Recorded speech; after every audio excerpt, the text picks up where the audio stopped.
نئی دلی میں حق امن کے عنوان سے ایک اہم سیمینار منعقد ہوا۔ اس پروگرام کا اہتمام India Islamic cultural centre, Indian Muslims for civil rights, AIPM اور کیندری سنگھ سبھا نے کیا۔ موقع تھا 9ویں سکھ گرو تیغ بہادر جی کی شہادت کی 350ویں برسی کا۔ اس سیمینار میں مقررین نے زور دیا کہ ہندوستان کی اصل طاقت مذہبی آزادی، بھائی چارہ اور انصاف ہے۔ مقررین نے کہا کہ گرو تیغ بہادر کی قربانی صرف سکھ تاریخ کی نہیں بلکہ پورے ہندوستانی ضمیر کی میراث ہے۔ سابق وزیر اعلیٰ جموں و کشمیر ڈاکٹر فاروق عبداللہ نے اپنے جذباتی خطاب میں کہا کہ آج کے ہندوستان میں خوف بڑھ رہا ہے اور انسانیت کمزور ہو رہی ہے۔ انہوں نے موجودہ سیاست پر مذہب کے استعمال کا الزام لگایا۔ جماعت اسلامی ہند کے امیر سید سعادت اللہ حسینی نے کہا کہ گرو تیغ بہادر کی شہادت ہمیں یاد دلاتی ہے کہ کوئی بھی حکمران آزادی ضمیر چھیننے کا حق نہیں رکھتا۔ انہوں نے کہا کہ اسلام اور سکھ مت دونوں عدل و مساوات اور ظلم کے خلاف جدوجہد پر زور دیتے ہیں۔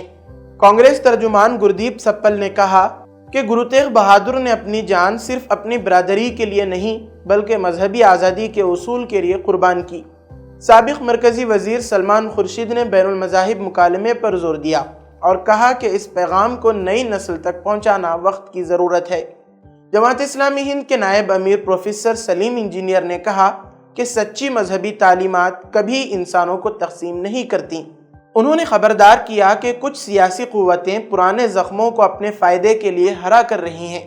سابق رکن پارلیمان محمد ادیب نے کہا کہ تقسیم ہند کے بعد ہندوستان میں رہنے والے مسلمانوں نے ملک سے وفاداری کا انتخاب کیا۔ انہوں نے 1984 کے سکھ فسادات اور 2002 کے گجرات فسادات کا ذکر کیا اور امام حسین رضی اللہ عنہ کی قربانی کو مشعل راہ بتایا۔ سیمینار میں دیگر مقررین نے بھی زور دیا کہ اقلیتوں اور سماج کے کمزور طبقات کو آئین اور انصاف کے سائے میں متحد ہونا ہوگا۔ اس موقع پر دیا سنگھ کی ہندی کتاب آئینہ سکھ ایک قوم تاریخ کے جھروکے سے کا اجرا بھی کیا گیا۔ کتاب میں کہا گیا ہے کہ تنگ نظری پر قائم معاشرے زیادہ دیر قائم نہیں رہتے۔